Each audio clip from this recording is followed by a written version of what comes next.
Hello everyone. Easy physics by N K channel पर आप सभी बच्चों का एक बार पुनः स्वागत है। 12th क्लास की फिजिक्स का चैप्टर नंबर 15 अपना चल रहा है और आज इसका अपन एक टॉपिक पढ़ने वाले हैं, द्रव्यमान क्षति तथा नाभिकीय बंधन ऊर्जा। दो चीज़ें हैं, पहले अपन द्रव्यमान क्षति को पढ़ेंगे और उसके बाद में नाभिक की बंधन ऊर्जा को पढ़ेंगे। ये टॉपिक इस वर्ष की बोर्ड परीक्षा के लिए बेहद महत्वपूर्ण होने वाला है। देखिए, पहले अपन इसको थोड़ा सा समझने का प्रयास करते हैं। मेरी बात को आप बहुत ध्यान से सुनने का प्रयास कीजिए कि मेरे पास एक कोई नाभिक है और उसको मैं लिखता हूं ZXA से। ठीक है, तो इसके अंदर आप लोग बताएं मेरे को कि प्रोटॉन की संख्या कितनी है। प्रोटॉन की संख्या, सर प्रोटॉनों की जो संख्या होगी उसको अपन लिखेंगे यहां पे Z से। और न्यूट्रॉन की संख्या कितनी होगी, न्यूट्रॉनों की संख्या आपने मेरे पिछले वीडियोस में अच्छे तरीके से पढ़ा होगा कि न्यूट्रॉनों की जो संख्या है वो सर हम निकालेंगे A-Z से, यानी द्रव्यमान संख्या में से प्रोटॉनों की संख्या को घटा देंगे तो आपके पास न्यूट्रॉनों की संख्या आ जाएगी। अच्छा, अगर मैं आपसे कह दूं कि एक प्रोटॉन का द्रव्यमान Mp है और एक न्यूट्रॉन का द्रव्यमान मैं आपसे कह दूं Mn है, तो क्या आप मुझे बता सकते हैं कि ये जो नाभिक है इसका द्रव्यमान कितना होना चाहिए, कितना चाहिए? तो सर एक प्रोटॉन का द्रव्यमान Mp है, Z प्रोटॉनों की संख्या है, तो प्रोटॉनों की संख्या से इसे गुणा कर देंगे तो ये तो हो जाएगा सभी प्रोटॉनों का द्रव्यमान। और यहां पे एक न्यूट्रॉन का द्रव्यमान आपने दे रखा है और न्यूट्रॉनों की संख्या जो है वो है सर हमारे पास A-Z, उससे गुणा कर देंगे तो ये बन जाएगा न्यूट्रॉनों का द्रव्यमान। और यदि इसको अपन जोड़ दें तो ये सर हमारे पास आ जाएगा इस नाभिक का द्रव्यमान जो होना चाहिए, गणना के द्वारा प्राप्त होना चाहिए। इसे कहते हैं अपन मापित द्रव्यमान। क्या कहते हैं? मापित द्रव्यमान। ठीक है, ओके। लेकिन इस नाभिक का जो वास्तविक द्रव्यमान है, अगर आप इस नाभिक को लेकर के अकेले को तोलोगे तो इसे कहते हैं अपन वास्तविक द्रव्यमान।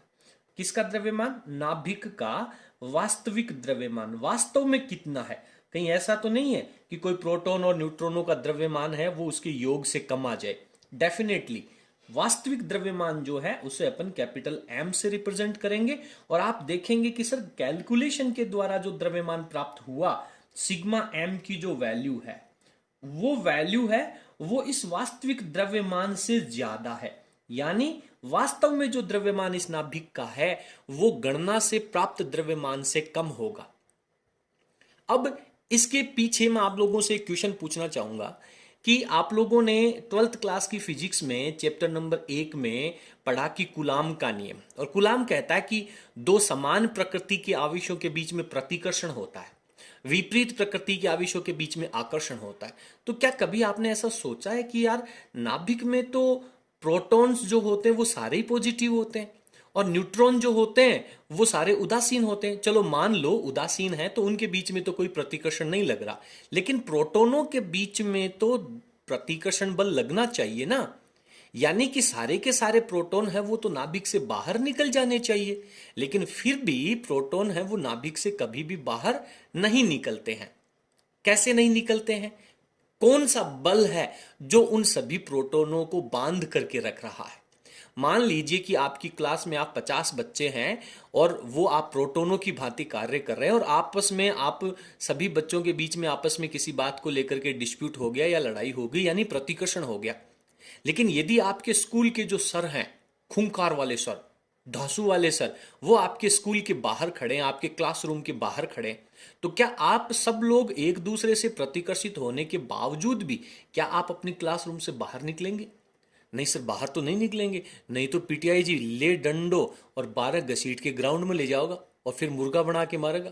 तो उसी तरीके से प्रोटॉन है वो भी नाभिक से बाहर नहीं निकलते। क्यों नहीं निकलते? क्योंकि उनके बाहर नाभिक एक बल लगाता है जिसे अपन नाभिकीय बल कहते हैं, न्यूक्लियर फोर्स कहते हैं, नाभिकीय बल। और ये जो न्यूक्लियर फोर्स होता है ये दुनिया का सबसे ज्यादा पावरफुल फोर्स होता है, सबसे ज्यादा प्रबल बल होता है। यानी ये प्रोटॉनों को प्रतिकर्षण के बाद में भी बाहर नहीं निकलने दे रहा। अब भैया बल लग रहा है तो जरूर कहीं ना कहीं से एनर्जी भी लॉस होगी। अरे भाई, आप दीवार के धक्का मार रहे हो, आप अपनी तरफ से बल लगा रहे हो, तो 5-4 दिन तक लगातार ही लगाशोगे? अरे थोड़ी बहुत तो एनर्जी की जरूरत पड़ेगी कि ना? आप लगातार ही बल लगाते रहोगे, खाना नहीं खाओगे क्या? खाना तो खाना पड़ेगा, यानी आपको एनर्जी तो चाहिए। यानी ये जो नाभिकीय बल है, जो इन सभी प्रोटॉनों को नाभिक में बांध करके रख रहा है, उसको भी तो एनर्जी चाहिए। और आइंस्टीन ने क्या कहा था? आइंस्टीन ने कहा था कि delta E is equals to delta M into C square, यानी जितना द्रव्यमान होगा उतनी ही एनर्जी आएगी। तो जितनी बंधन ऊर्जा है जो नाभिक के प्रोटॉनों को और न्यूट्रॉनों को बांध करके रख रही है, वो एनर्जी कहां से आएगी? वो एनर्जी इन प्रोटॉनों के और न्यूट्रॉनों के द्रव्यमान में कमी कर देगी। ठीक है, तो वास्तव में जो इनका द्रव्यमान है वो इतना होना चाहिए था कैलकुलेशन के द्वारा, लेकिन आपने देखा कि सर वास्तव में इसका द्रव्यमान तो m है, जो कि मापित मान से कम प्राप्त हो रहा है। तो द्रव्यमान में ये जो कमी आ रही है, इसे अपन द्रव्यमान क्षति कहते हैं। ठीक है, और ये द्रव्यमान जा कहां रहा है? ये उन सभी न्यूक्लियोनों को, नाभिक के जो प्रोटॉन और न्यूट्रॉन्स हैं, उनको बांध करके रखने में कार्य कर रहा है। अच्छा एक बात बताओ, किसी नाभिक में जितना ज्यादा द्रव्यमान में कमी आएगी, क्षति आएगी, तो वो द्रव्यमान क्षति जितना ज्यादा डेल्टा एम आएगा, जितना ज्यादा द्रव्यमान में कमी आएगी, उतनी ही ज्यादा एनर्जी आएगी, और जितनी ज्यादा ऊर्जा होगी वो नाभिक उतना ही ज्यादा स्थायी होगा, लंबे समय तक बना रहेगा। तो चलिए फटाफट अपन अपने जितना भी वर्णन यहाँ पे पढ़ा है उसको देखते हुए मैं आप लोगों को पहले द्रव्यमान क्षति की परिभाषा, तो यहाँ पे परिभाषा में अपन ने लिखा है कि प्रत्येक नाभिक का द्रव्यमान, कोई सा भी नाभिक हो, किसी भी तत्व का नाभिक हो, प्रत्येक नाभिक का जो द्रव्यमान है वो उसके अवयवों, नाभिक के अवयव क्या क्या होंगे? प्रोटॉन और न्यूट्रॉन होंगे। प्रोटॉन तथा न्यूट्रॉन के द्रव्यमानों से कम होता है। नाभिक का, प्रत्येक नाभिक का, यहां पे आप लिखें वास्तविक तो ज्यादा अच्छा रहेगा, वास्तविक द्रव्यमान। ठीक है, प्रत्येक नाभिक का जो वास्तविक द्रव्यमान है वो उसके अवयवों के द्रव्यमान, अवयवों के कुल द्रव्यमान लिखें तो और ज्यादा बढ़िया रहेगा। देखिए डेफिनेशंस हैं, इनको ज्यादा इंप्रूव करके लिखना चाहिए। अवयवों के कुल द्रव्यमान, यानी प्रोटॉन और न्यूट्रॉनों के दोनों के द्रव्यमानों का जो योग है उससे कम होता है वास्तविक द्रव्यमान। लेकिन कैलकुलेशन के अकॉर्डिंग तो होना कितना चाहिए भाई? जितने प्रोटॉन हैं उनका टोटल द्रव्यमान और न्यूट्रॉन हैं उनके टोटल द्रव्यमानों के योग के बराबर होना चाहिए। द्रव्यमान के इस अंतर को, और अंतर भी किस रूप में? कमी के रूप में। अंतर का मतलब तो बढ़ भी सकता है, लेकिन यहां पे आपको क्लियर करना है कि द्रव्यमान में क्या आ गई? कमी आ गई। और द्रव्यमान का ये जो अंतर है या ये जो कमी है उसे अपन द्रव्यमान क्षति कहते हैं। ठीक है, तो इसका फॉर्मूला क्या लिखना चाहिए? इसका फॉर्मूला लिखना चाहिए कि सर द्रव्यमान की जो क्षति होगी उसे अपन डेल्टा एम से रिप्रेजेंट करेंगे, और ये हो जाएगा आपका गणना मापित मान, इसे अपन कह देते हैं मापित मान। क्या कहेंगे? मापित मान, क्योंकि मापित मान ज्यादा होगा, माइनस वास्तविक मान। ठीक है, माइनस वास्तविक मान। वास्तव का जो मान है, द्रव्यमान है, वो कम होगा, तो मापित मान माइनस वास्तविक मान। और मापित मान को अपन लिखेंगे सिग्मा एम से, और वास्तविक मान को लिखेंगे कैपिटल एम से। तो ये द्रव्यमान के अंदर क्षति आ जाएगी। अच्छा, अब आप कैसे लिखोगे? मान लीजिए कि कोई नाभिक है, किसी तत्व का जो नाभिक है उसको आपने ऐसे लिखा, नाभिक को लिखा आपने ZXA से, तो इसके द्रव्यमान में क्षति कैसे निकालोगे? तो सर डेल्टा एम की जो वैल्यू है, पहले तो अपन प्रोटोनों का द्रव्यमान जोड़ लें, तो प्रोटोनों का द्रव्यमान जोड़ोगे Z इंटू MP। MP है एक प्रोटोन का द्रव्यमान और Z है टोटल प्रोटोनों की संख्या, तो ये प्रोटोनों का टोटल द्रव्यमान बन गया ना। प्लस कर दीजिए, न्यूट्रॉनों की संख्या निकाल लो, तो सर A माइनस Z होगा, वो न्यूट्रॉनों की संख्या होगी, और Mn कर देंगे अपन न्यूट्रॉन का द्रव्यमान। तो ये टोटल क्या बन गया आपके पास? ये मापित मान बन गया इसका कैलकुलेशन के द्वारा। और अब आप इसमें से माइनस कर दें, क्या माइनस कर दें? वास्तविक मान माइनस कर दें, कैपिटल एम माइनस लिख देंगे, तो ये आपके पास आ जाएगी द्रव्यमान की क्षति। ठीक है, एक छोटा सा एग्जांपल लेते हैं। आपको बोर्ड परीक्षा में यदि ये प्रश्न आता है कि द्रव्यमान क्षति किसे कहते हैं, तो आप लोगों को ये डेफिनेशन लिख करके इतना लिख लेना चाहिए। ये लास्ट वाली लाइन लिखने की आवश्यकता नहीं है, केवल आप डेल्टा एम बराबर sigma M minus capital M लिखेंगे तो सफिशिएंट है।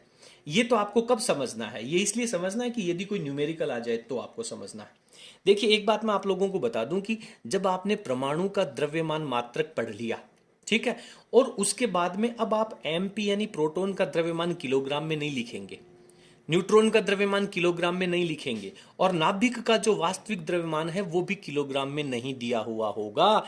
किस में दिया हुआ होगा? एटॉमिक मास यूनिट में, एएमयू के फॉर्मेट में। और मैंने आपको बताया भी है, एएमयू को पूरा ना लिख करके सिर्फ यू रह जाता है। देखो एक बार मैंने एक जोक भी सुना था, आजकल क्या है कि समय के साथ में शॉर्ट फॉर्म बहुत चल रही है। शॉर्ट फॉर्म, कोई भी नाम है वो धीरे धीरे धीरे धीरे छोटा होता जा रहा है। मैंने एक जोक पढ़ा था कि पुराने समय में जो अपनी बहन का जो हस्बैंड होता था उसे अपन क्या कहते थे? बहनोई कहते थे, ठीक है। फिर समय गया थोड़ा सा तो फिर बहनोई शब्द बड़ा था तो उसका थोड़ा शॉर्ट फॉर्म जीजा जी आ गया, ठीक है ना। और आजकल तो उसका भी शॉर्ट फॉर्म क्या, जीजू आ गया, जीजू। और मुझे लगता है कि अब तो 2-5 साल के बाद में वो जो जीजू है उसमें से जी कट जाएगा, सिर्फ जू ही रह जाएगा। तो उसी तरीके से यहां पे जो एटॉमिक मास यूनिट है उसको एएमयू ना लिख करके सिर्फ यू लिखा जाता है, ठीक है। तो एक एग्जांपल लेते हैं और उसके बाद यहां पर एक एग्जांपल लिखा है कि प्रोटॉन का द्रव्यमान ये दे रखा है, न्यूट्रॉन का द्रव्यमान आपको दे रखा है। देखिए सवाल भी इसी तरीके से आएंगे और यहां से न्यूमेरिकल आने की पूरी संभावना रहती है। और मैं आपको बता दूं कि पूरी फिजिक्स में सबसे इजी प्रश्न जो है, सबसे सोरा प्रश्न जो है, मेरी बात समझ में आ रही है, सबसे इजी प्रश्न यहीं से आने वाला है, ठीक है।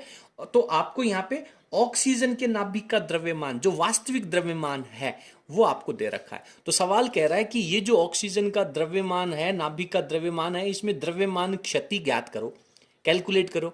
तो आप फटाफट स्क्रीन को पॉज करके, और ऊपर फॉर्मूला लिखा पड़ा है, इसको आप उपयोग करके और फटाफट द्रव्यमान क्षति निकाल लें। मैं भी साथ साथ सोल्व करता हूं। आप वीडियो की स्क्रीन को पॉज करके नोट्स लिख लें और इसके साथ में इसकी कैलकुलेशन भी कर लें। तो सॉल्यूशन क्या होगा इसका? सॉल्यूशन क्या होने वाला है? डेल्टा एम की वैल्यू लिखो, पहले फॉर्मूला तो लिखो यार। तो sir z into M P plus A minus Z into M N हो जाएगा, और माइनस में कैपिटल एम हो जाएगा। तो कितने प्रोटॉन है सर? 8 प्रोटॉन है। एक प्रोटॉन का द्रव्यमान कितना है? 1.00727। प्लस कर लो, द्रव्यमान संख्या कितनी है? 16। 16 में से 8 घटाओ, तो डायरेक्ट 8 लिख दूं क्या यहाँ पे? लिख दो सर, इतनी तो हमें भी कैलकुलेशन आती है। इतनी कैलकुलेशन आती है क्या? चलो एम एन की वैल्यू लिखो 1.00866, और माइनस में नाभिक का द्रव्यमान दे रखा आपको 15.99053। ध्यान देना ये सारी वैल्यूज एएमयू में है, तो एएमयू में है तो रिजल्ट भी एएमयू में आ जाएगा। इसमें दिक्कत की कहां बात आ रही है? फटाफट इसको सॉल्व कर लें, कैलकुलेशन कर ली।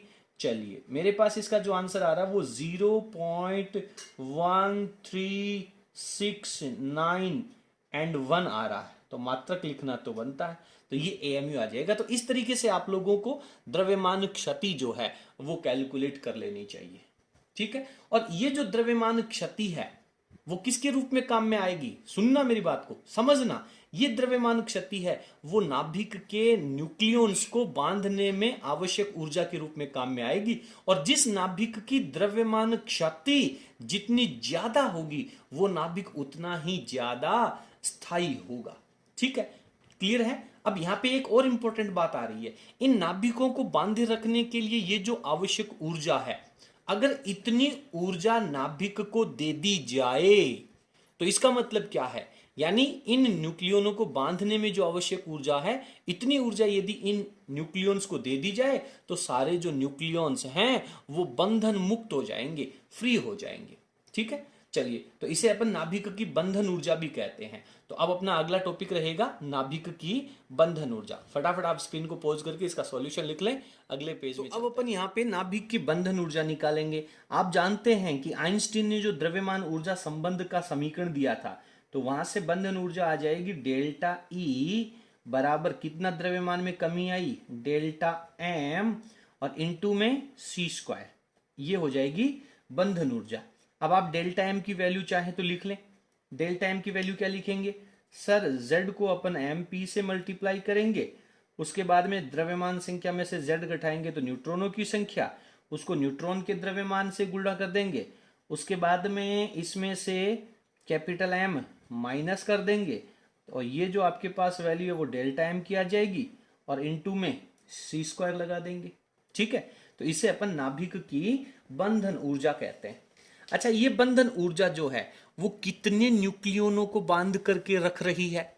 सर, जितने न्यूक्लियन नाभिक में है उन सभी को बांधेगी। ऐसा नहीं है कि केवल प्रोटॉनों को बांधेगी, ध्यान देना मेरी बात को। नाभिक की ये जो बंधन ऊर्जा है वो प्रोटॉन और न्यूट्रॉन दोनों को बांध करके रखने में काम में आ रही है। ठीक है, इसलिए अब यहां पे अपन लिखते हैं प्रति न्यूक्लियन बंधन ऊर्जा। एक सबसे महत्वपूर्ण टॉपिक आ रहा है यहां पे, प्रति न्यूक्लियन बंधन ऊर्जा। न्यूक्लियन ऐसे लिख देता हूं मैं ना, न्यूक्लियन बंधन ऊर्जा कैसे निकालेंगे बेटा बताइए? सर, नाम से स्पष्ट है, ये जो बंधन ऊर्जा आई थी इसमें न्यूक्लियनों का भाग लगा देंगे और न्यूक्लियन का मतलब क्या है? द्रव्यमान संख्या। तो ये जो डेल्टा ई है इसमें यदि अपन द्रव्यमान संख्या का भाग लगा देंगे, द्रव्यमान संख्या ही तो नाभिकों की संख्या होती है, तो इसका अपन भाग लगा देंगे तो आपके पास प्रति न्यूक्लियन बंधन ऊर्जा आ जाती है। ठीक है, आप इसको चाहे तो डेल्टा ई की जगह ये पूरी वैल्यू लिख लें और पूरी वैल्यू लिख करके दोबारा इसमें ए का भाग लगा लें या फिर ऐसे लिख लें। समझना जरूरी है, न्यूमेरिकल आता है यहां से और उस न्यूमेरिकल को सॉल्व करना आना चाहिए। देखिए, सबसे पहले प्रोटॉनों की संख्या कितनी होगी, न्यूट्रॉनों की संख्या कितनी होगी। प्रोटॉन न्यूट्रॉन का द्रव्यमान आपको दिया हुआ होगा, नाभिक का जो वास्तविक द्रव्यमान है वो भी क्वेश्चन में दिया हुआ होगा। सबसे पहले आप लोगों को द्रव्यमान में क्षति निकालनी है और उसके बाद में उसे सी स्क्वायर से मल्टीप्लाई करके और उसकी बंधन ऊर्जा निकाल लेनी है। और बंधन ऊर्जा निकालने के बाद यदि आप नाभिकों की संख्या का या द्रव्यमान संख्या का, नाभिकों की संख्या नहीं द्रव्यमान संख्या, ए का यदि आप भाग लगाएंगे तो प्रति न्यूक्लियन बंधन ऊर्जा आ जाएगी। एक चीज मैं आप लोगों को यहां पे बता दूं, ध्यान से सुनना, मैं नोट लगा देता हूं यहां पर। एक चीज आप लोगों ने बहुत अच्छे से पढ़ी है कि 1 AMU जो होता है उसकी वैल्यू 931 मेगा इलेक्ट्रॉन वोल्ट होती है। तो आप लोगों को ये सी स्क्वायर से मल्टीप्लाई करने की जरूरत नहीं है, ये बात अपन पहले कंप्लीट कर चुके हैं, क्योंकि डेल्टा एम को जब आप सी स्क्वायर से मल्टीप्लाई करोगे और यदि डेल्टा एम की वैल्यू 1 AMU है तो उसको अपन 931 मेगा इलेक्ट्रॉन वोल्ट लिख सकते हैं। तो ऐसे प्रश्नों में आपको क्या करना है, एमपी की वैल्यू, एमएन की वैल्यू और एम की वैल्यू ये आपको एएमयू में दी हुई रहेंगी। तो यहां से आप डेल्टा एम निकाल लेंगे और डेल्टा एम निकालने के बाद सी स्क्वायर से मल्टीप्लाई के झंझट में नहीं पड़ना है, डायरेक्ट 931 से गुणा कर देना। वो जो डेल्टा एम की वैल्यू आएगी 931 से गुणा करते ही आपके पास बंधन ऊर्जा आ जाएगी, किसमें? मेगा इलेक्ट्रॉन वोल्ट में आ जाएगी और फिर उसमें द्रव्यमान संख्या का भाग लगा देना है। फटाफट एक एग्जांपल देख लेते हैं ताकि अपने को ये टॉपिक अच्छे से समझ में आ जाए। चलिए फटाफट स्क्रीन को पॉज करके ये सब लिख लीजिए। अगला एग्जांपल नंबर 15.4 जो है उसको सोल्व करते हैं।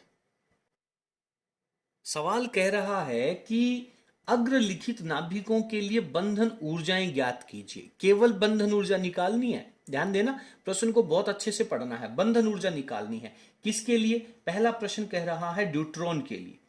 तो आप जानते हैं ड्यूट्रॉन क्या होता है? ड्यूट्रॉन का संकेत नहीं लिखा हुआ है, आपको पता होना चाहिए कि ड्यूट्रॉन होता है सर वो हाइड्रोजन का एक समस्थानिक, जिसे अपन ने 1s2 कहा था, ये आपका ड्यूट्रॉन होता है। ठीक है, तो इसके अंदर आपको बंधन ऊर्जा निकालनी है। तो सर अभी आपने पढ़ा था कि बंधन ऊर्जा जो डेल्टा ई होती है इसका फॉर्मूला होता है delta M into C square. और आप डेल्टा एम को कैसे लिखोगे? डेल्टा एम को लिखेंगे Z into M P plus A minus Z into M N और माइनस में लिखेंगे ड्यूट्रॉन का नाभिक का द्रव्यमान, जो किससे लिखा हुआ है? एम डी से लिखा हुआ है। और इसको आप किससे मल्टीप्लाई कर देंगे? सी स्क्वायर से मल्टीप्लाई कर देंगे। तो अब आपको यहां पे बहुत अच्छे से पता है इसमें प्रोटॉन की संख्या कितनी होगी? एक ही होगी। जेड की वैल्यू कितनी होगी? आप चाहे तो यहां पे लिख दें, चूंकि जेड इक्वल्स टू 1 हो जाएगी। और न्यूट्रॉनों की संख्या कितनी हो जाएगी? चलो पहले द्रव्यमान संख्या लिख लेता हूं। तो सर द्रव्यमान संख्या है वो मेरे पास 2 हो जाएगी। तो लिख लीजिए डेल्टा ई की वैल्यू। कैसे लिखोगे? 1 को लिखने की जरूरत नहीं है। मास ऑफ प्रोटॉन क्वेश्चन में आपको बहुत अच्छे से दे रखा है 1.007 प्लस ए माइनस जेड, 2 में से 1 घटाओगे तो 1 ही बचेगा। और आगे करना है मास ऑफ न्यूट्रॉन, ये है 1.008।